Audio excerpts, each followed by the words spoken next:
ऐसा दावा किया जाता है। इस किले का इतिहास ही इस किले को हॉन्टेड बनाता है। साथ ही इस जगह पर कई पैरानॉर्मल टेस्ट हो चुके हैं। तो चलिए दोस्तों शुरू करते हैं आज का हॉन्टेड सफर। भानगढ़ का किला।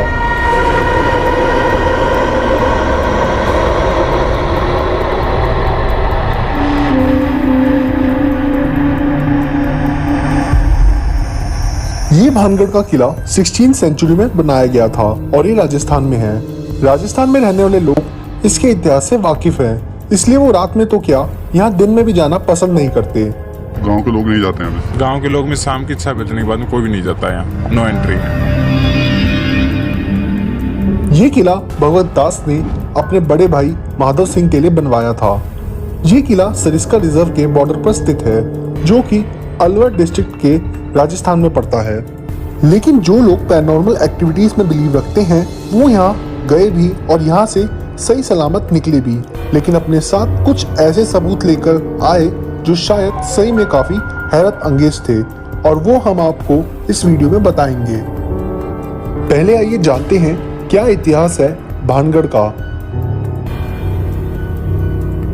तो यहाँ की कहानी यूं है कि बहुत साल पहले ये भानगढ़ एक बहुत सुंदर किला था और यहाँ आसपास काफी रौनक थी क्योंकि आसपास गांव थे।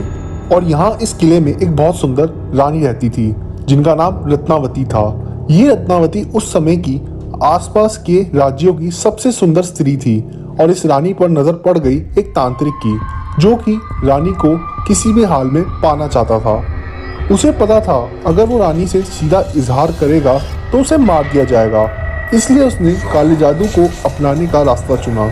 रानी रत्नावती को अपनी सहेलियों के साथ बाजार जाना बहुत पसंद था। एक दिन एक इत्तर में काला जादू करके उस इत्तर को रानी तक पहुंचाने का उस तांत्रिक ने सोचा, इसलिए मौका देखकर वो तांत्रिक बाजार में इत्तर बेचने निकला और किसी तरह रानी को वो इत्तर बेचने में सफल हुआ। उस इत्तर में काला जादू किया हुआ था जिसका असर कुछ यूं होता कि जो भी वो इत्तर को लगाएगा वो तांत्रिक की ओर खींचा चला जाएगा। इत्तर लेकर रानी अपने महल पहुंची और उस इत्तर को इस्तेमाल करने ही वाली थी कि इत्तर के काले राज रानी तक पहुंच गए और उस इत्तर की बोतल को उस रानी ने पहाड़ पे गिरवा दिया, जिसके कारण एक बड़े पहाड़ का टुकड़ा उस तांत्रिक की ओर खींचा चला गया और तांत्रिक उस पहाड़ के नीचे आकर मर गया। पर कहते हैं कि उस जमाने में अगर कोई किसी को श्राप देता था तो श्राप का बहुत बड़ा असर होता था। मरने से पहले उस बाबा ने श्राप दिया कि भानगढ़ कभी खुश नहीं रह पाएगा और जो भी इस किले में या इस किले के आसपास बसने आएगा वो कभी यहाँ रह नहीं पाएगा। उन बातों का असर कुछ यूं हुआ कि भानगढ़ पर कुछ दिन बाद हमला हो गया और वहाँ कई लोग मारे गए। उसके बाद यहाँ कोई बस नहीं पाया।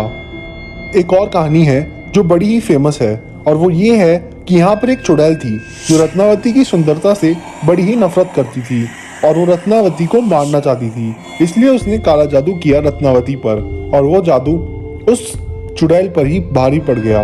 उस दिन के बाद से यहाँ आसपास उस चुड़ैल का साया है।